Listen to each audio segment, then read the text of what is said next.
Metal Deck de Acesco, el entrepiso que se adapta a todo tipo de estructura en una presentación de Al Oído.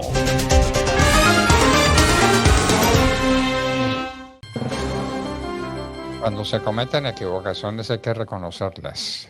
La providencia no es de la Corte Suprema de Justicia, es del Tribunal Superior de Bogotá. ¿Es el que adelanta el proceso? Sí, señor. ¿La Corte no ha intervenido en nada en este proceso? Recuerde que intervino en la medida en que estuvo el presidente como aforado en manos de ellos. Luego el presidente renuncia a su fuero y termina en el proceso en la justicia ordinaria, digamos. La orden de interferir el teléfono del presidente Uribe, equivocadamente, ¿quién la dio? La Corte Suprema de Justicia. La Corte Suprema de Justicia, sí, señor. Bueno, pero sí, señor. El proceso está ahora en manos del Tribunal Superior de Bogotá. El presidente Uribe no tiene fuero, no es senador de la República, es un ciudadano, el más ilustre de los ciudadanos colombianos. Pedimos excusas por nuestra equivocación y la corregimos. La Corte Suprema de Justicia inició el proceso. Fue la que cometió el desafuero de intervenir los teléfonos del presidente diciendo que se había equivocado de teléfono. Y curiosamente, entre los millones de teléfonos que hay en Colombia, el nuevo teléfono era del presidente Álvaro Uribe Vélez. Vaya. Y así le fueron intervenidas, ¿cuántas comunicaciones, Demar?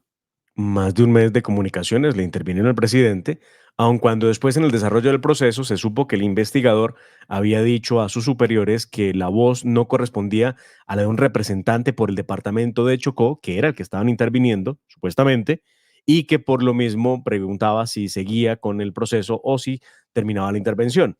La orden que dieron fue mantener la intervención en la medida en que supuestamente estaba diciendo cosas importantes.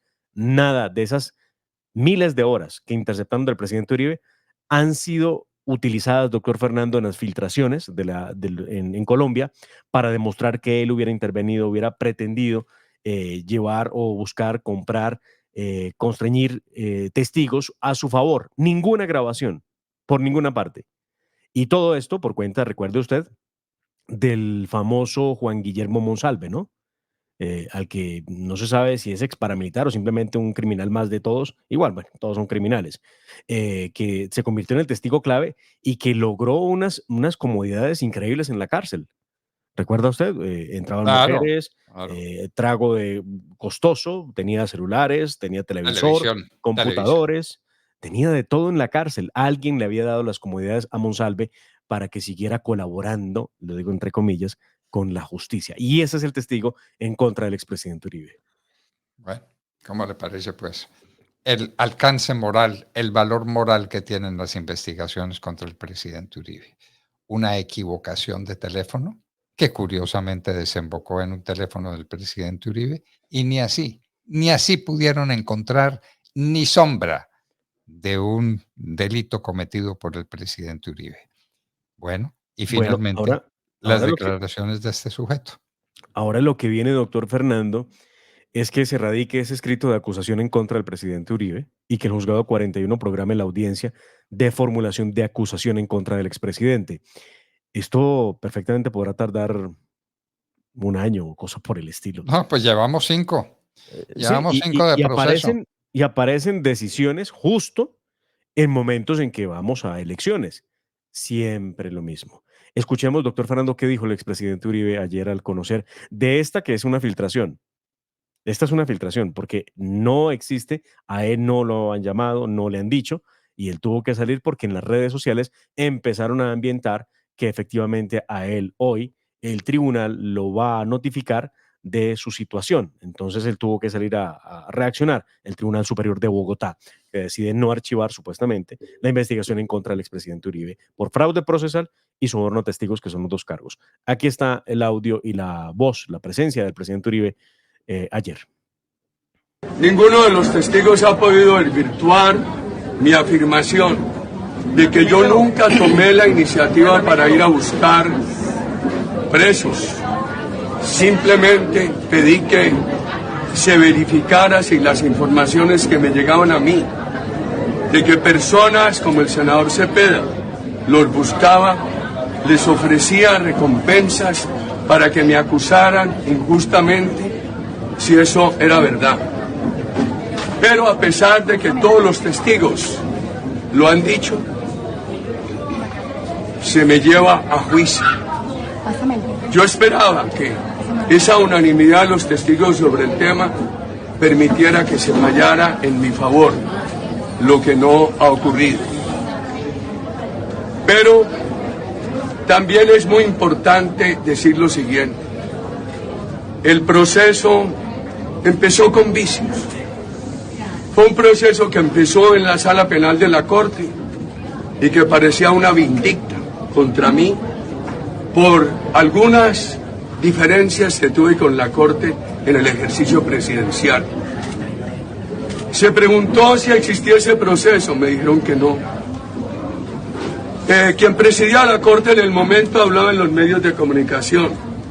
Parecían unos magistrados en discurso político contra mi... Es lo que ha dicho el expresidente Uribe, evidentemente afectado, doctor Fernando, por esta decisión que en derecho no entendemos. Siempre dijimos que era un proceso kafkiano lo que había detrás del presidente Uribe y pues nada ha cambiado, a pesar de que no existe ninguna prueba contundente. Las inferencias que está haciendo seguramente el juez del caso, pues lo llevarán a presentar ese escrito de acusación en contra de él. Bueno, vamos pues al oído. El presidente Petro llegó horas tarde a un proceso de graduación de suboficiales del ejército, ¿no es cierto? De la policía. De la policía. Sí, señor. Suboficiales de la policía. Y fue abucheado y pues con toda razón por una gente desesperada por ese acto otra vez de mala educación, agresivo e incomprensible del presidente de no llegar a tiempo a nada. Pero dijo que se trataba de una cosa muy importante. Están hablando de una crisis ministerial. ¿Será cierto que hoy tendremos crisis ministerial equipinturita? El peor alcalde que ha tenido Medellín en la historia dejará de ser lo que es, un agresivo contendiente en un proceso electoral para convertirse en ministro. Pues allá se apunta, doctor Fernando, y le parece, vamos a desgranar la mazorca.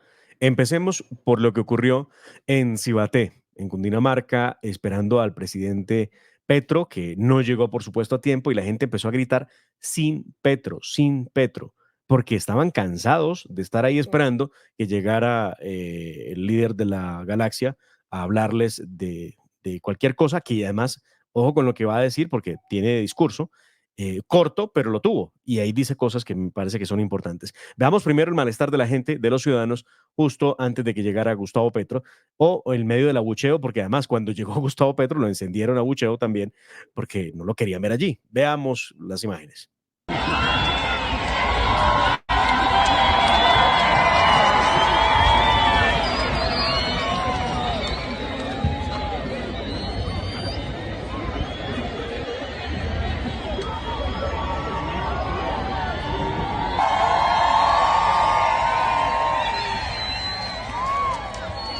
Y ahora veamos el momento en el que este es.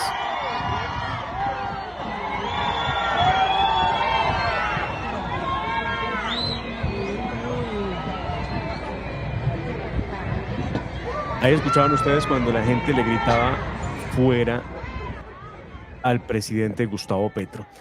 Definitivamente el desprecio pues por esta actitud de Gustavo Petro todo el tiempo, pero además en medio de su discurso dice un par de cosas, vamos a escuchar y a ver lo que dijo en el discurso, y él para arreglar un poquito las cosas decide que a los recién ascendidos hay que darles la semana libre para que puedan estar con sus familias.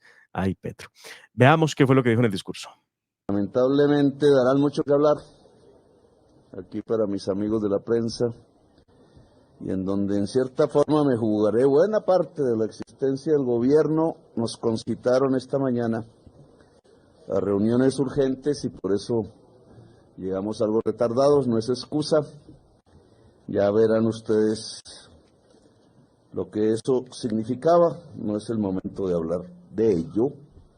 8 días de descanso va a tener todo el personal de permiso, se llama, que ha sido ascendido en el día de hoy, para que disfruten con sus familias, con sus personas queridas, un día que es indudablemente pues muy feliz en la existencia humana, dependiendo de la Pues no tenía nada vocación en que la cada uno de cabeza nosotros. para decirle a la concurrencia 3 horas más o menos de espera por parte de los asistentes. Es que es increíble la forma en cómo, no sé, se burla o respeta a los demás. Pero ahí no terminaría el día de Gustavo Petro y sus apariciones tardías. Luego tenía que estar en Bogotá y también iba llegando tarde Gustavo Petro. Nadie entiende cómo le pasa eso 2 veces en un mismo día, pero peor, pareciera que no le importa, que eso es más grave todavía, doctor Fernando. La gente estaba esperándolo. Allí, ¿en dónde? En Suba. Ahí, miramos lo que pasaba en Suba también, la gente alborotada, de mal genio. A las 3 de la tarde era la cita y Petro no llegó. Toca esperar al señor presidente. Esto empezaba a las 3 de la tarde, son las 4. ¿Él va a venir o no va a venir a escuchar al pueblo de Suba? ¿A qué horas llega el presidente? Dijo que empezaba a las 3. ¿A qué horas llega el presidente? ¿A qué horas llega el presidente? ¿A qué horas llega el presidente? ¿A qué horas llega el presidente? ¿A qué horas llega el presidente? Oiga, qué cosa tan curiosa. Y los que hacen el evento, doctor Fernando, cuando la señora empieza a gritar a qué horas llega el presidente, le ponen música de fondo y le van subiendo la música. Dios. Bueno, es un estilo, ¿no? Alguien decía que el estilo es el hombre. Pues Petro tiene su propio estilo. Y de acuerdo a su estilo, no llega nunca a las reuniones, no llegó al ascenso de estos suboficiales a los Ujú. que les da 8 días de descanso. Yo estaba pensando, ¿cuántos programas interrumpidos? ¿Cómo será la situación cuando falten Claro, estos claro. suboficiales a su tarea, a su trabajo? ¿Y qué van a hacer? Y faltan todos, porque les Esto dio... es un tema administrativo, doctor Fernando, que cuando menos merece el análisis, ¿cierto? Merece, por supuesto, la planeación como corresponde en la función y aparte de eso merece el cuidado, porque no puede entonces decir de un plumazo, es que se siente como emperador, ¿no? Se van todos a descanso. Bueno, No, es que no. ahora ¿cuáles ministros se van a descanso? Ministros que se van a descanso y yo creo que estaban demorados. Vamos a ver. Por ahora se habla de la salida de la ministra del Trabajo, Gloria Inés Ramírez, miembro del Partido Comunista.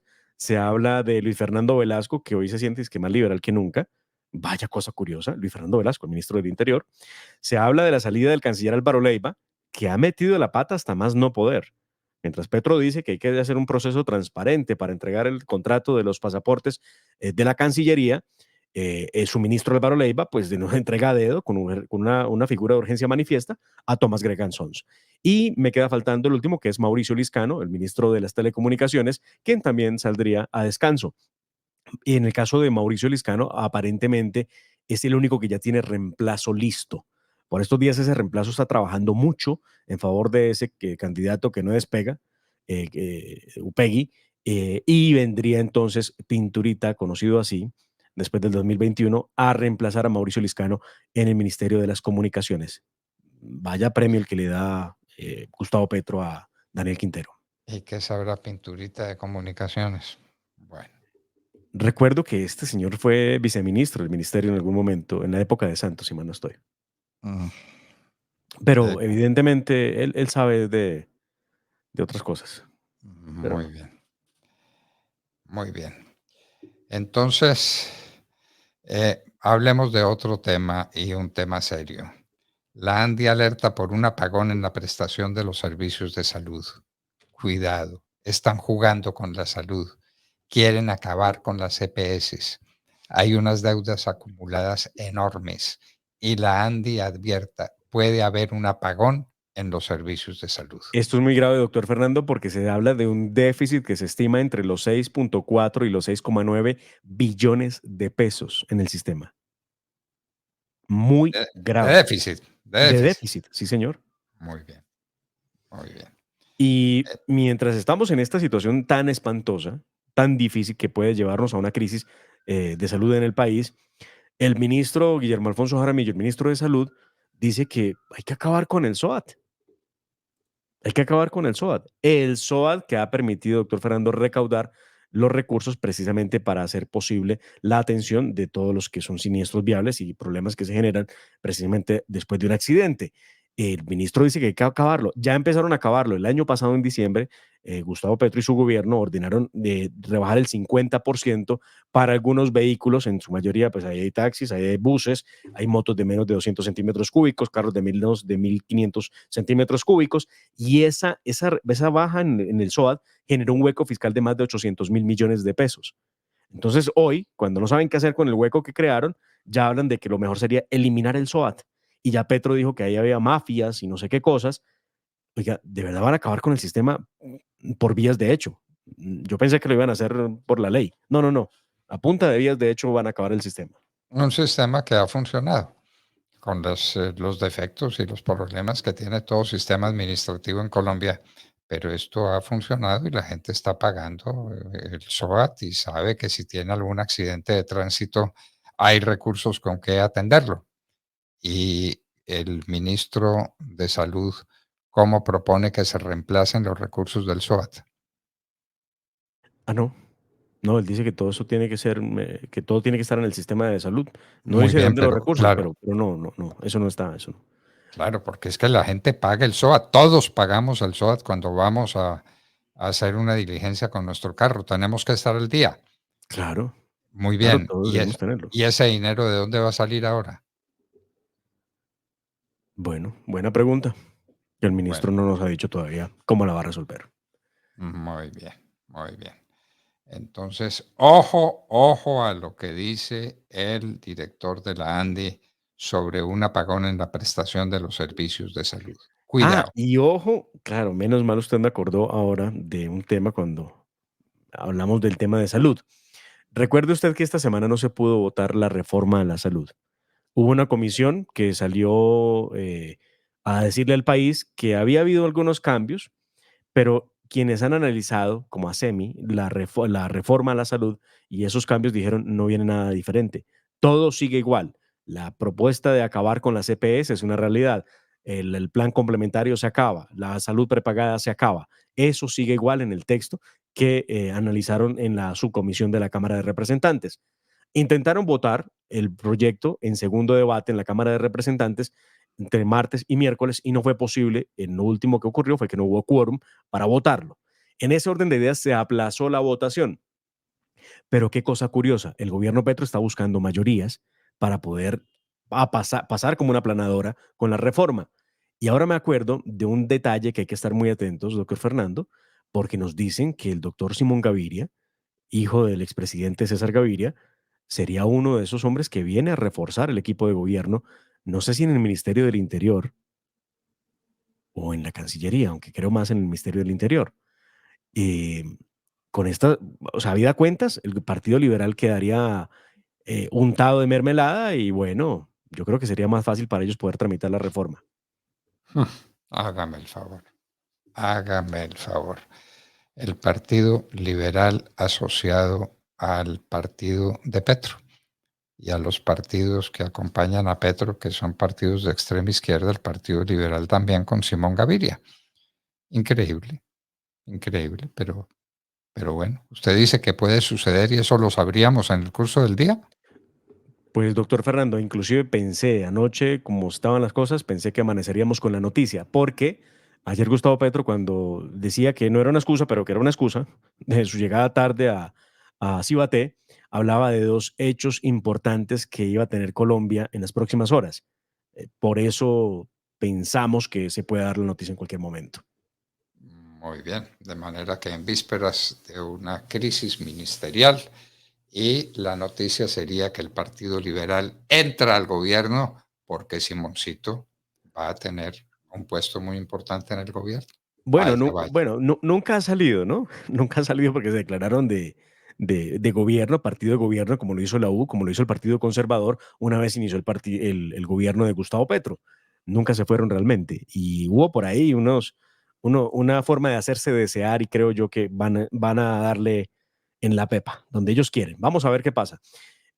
Me llama la atención, doctor Fernando, ayer en el evento de Suba, la ciudadanía denunció propaganda política en Suba, donde iba a llegar el presidente Petro. Es más, inclusive algunos candidatos aparecieron, candidatos del Partido Verde, aparecieron en el evento de Suba. Esta valla que usted ve aquí, sí, esto es una valla, esto es como un pasacalle, que pusieron sobre el jardín, Petro es pacto, pacto.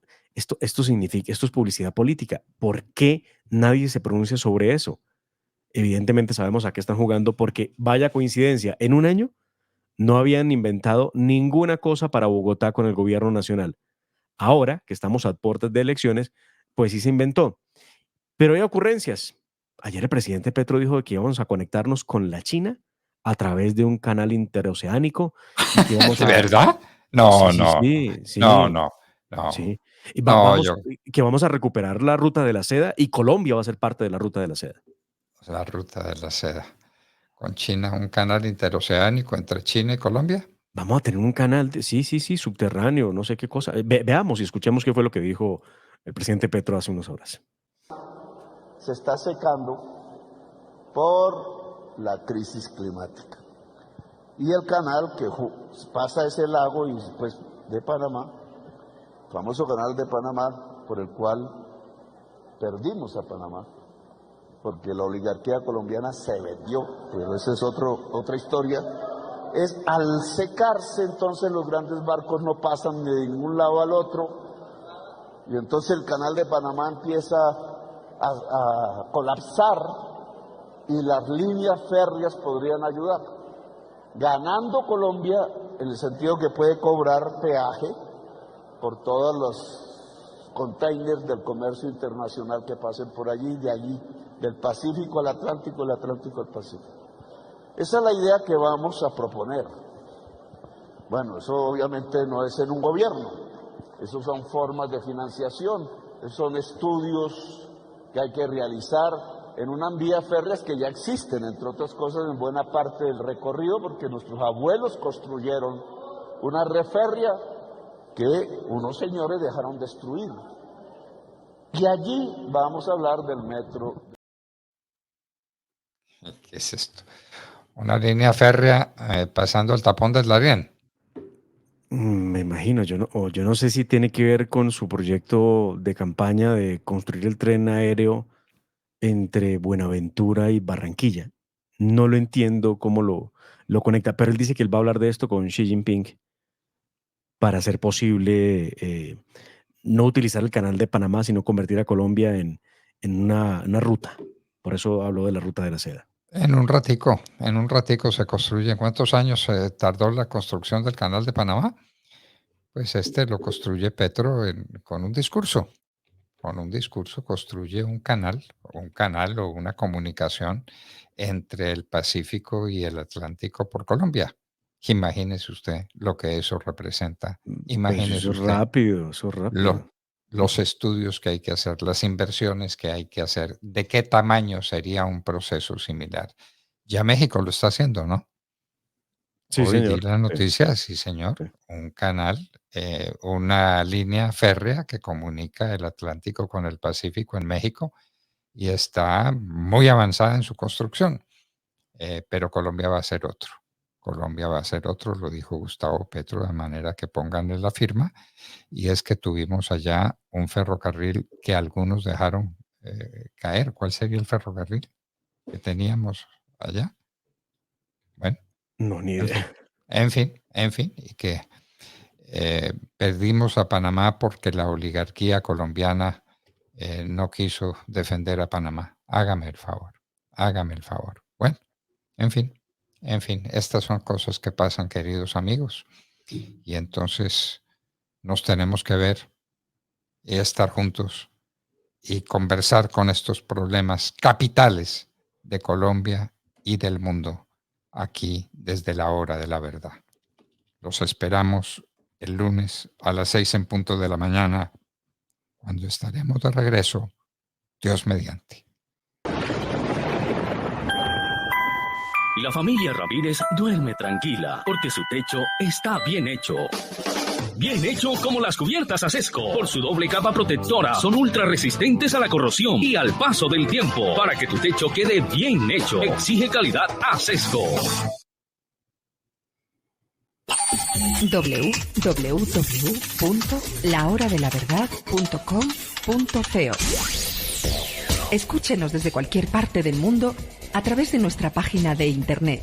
Opinión, deportes, cultura y entrevistas. Visítenos y participe. www.lahoradelaverdad.com.